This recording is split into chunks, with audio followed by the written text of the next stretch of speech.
போன வருடம் வரை அயோத்தி எப்படி இருந்தது, இப்போ எப்படி இருக்கு? ராமரை யதாஸ்தானத்தில் கொண்டு நிறுத்திவிட்டோம். பாலராமராக நமக்கு அனுகிரகம் பண்ணிட்டு இருக்கார்.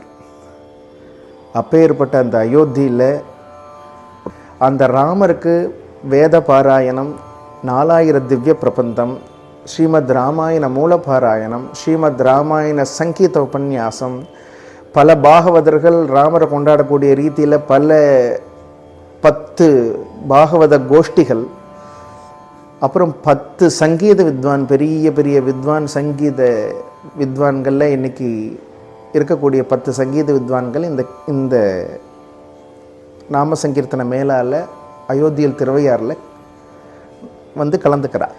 ஆகையினால பக்த கோடிகள் தன பேரும் இதில் வந்து கலந்துண்டு ராம கைங்கரியத்தில் ஈடுபட்டு ராமருடைய அனுகிரகத்தை பரிபூர்ணமாக பெறணும். தேவரும் தெரிவாரே தெய்வமும் பேசுமாம், உலகம் வணங்கிடும் கீர்த்தனம் பாடீரே.